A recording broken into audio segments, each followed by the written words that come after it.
This Black History Month, I talked to an organization focused on uncovering Rhode Island and Massachusetts' hidden Black history. But what many may not realize is how big of a role Rhode Island played in the slave trade. Rhode Island's real contribution to this whole history here is the extent to which Rhode Islanders provisioned boats to go to Africa, took kidnapped Africans, enslaved them, and brought them to places like the Caribbean and the American South, and then brought the commodities back to places like Bristol. Researchers say more than 60% of the ships involved in the North American slave trade came from Rhode Island. They would make literal boatloads of profits each time they set sail. So they are making money off the provisioning of the boats because they're making their own rum. So they make the rum and they sell it to themselves to provision the boats. The boats then go to Africa where they exchange the rum and many other commodities. It's not just rum. Off the coast of Africa for enslaved Africans. And then they sell them to themselves on their own Cuban plantations, and then they buy their own products and move them back up to Bristol.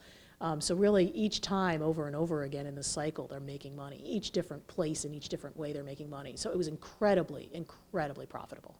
But despite being on the front lines, Rhode Island was also home to a number of free slave communities before the Civil War even took place. One of those communities, founded after the American Revolution, New Goree. Goree is an island off Senegal in Africa.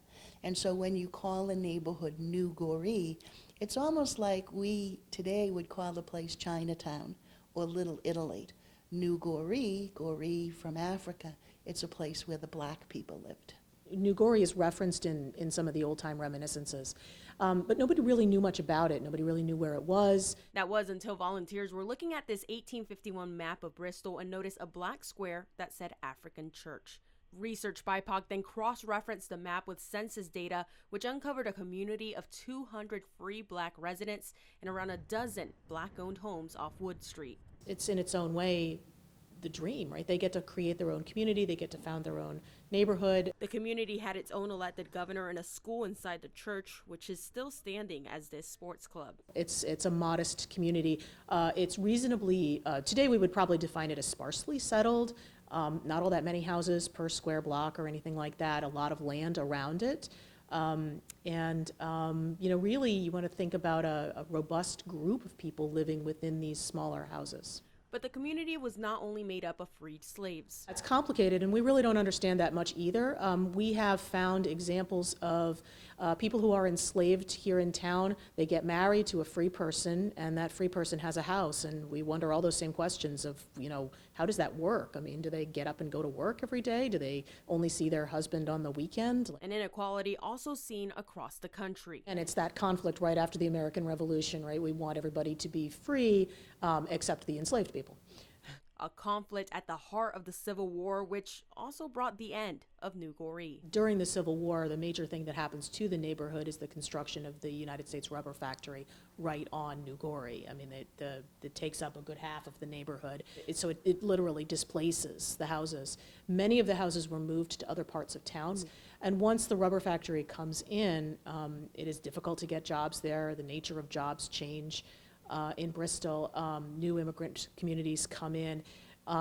Slowly over time, New Goree is replaced and displaced. By searching through public records, volunteers with Research BIPOC have been able to create a timeline and database of New Goree enslaved in Bristol. They now hope to be able to connect descendants with their ancestors in New Goree so that they can continue to tell their story. Black history is not slavery. Black history is what happened afterwards. It's the resistance, the resilience, the flourishing, the contributions, the neighborhoods and culture that those folks brought to Rhode Island and New England. Historic walking tours of New Goree are expected to start this summer. Now, if you would like to learn more information about New Goree or Black history in Bristol, we have a link to Research BIPOC on this story on our website, WPRI.com. I'm Alex Torres Perez, 12 News.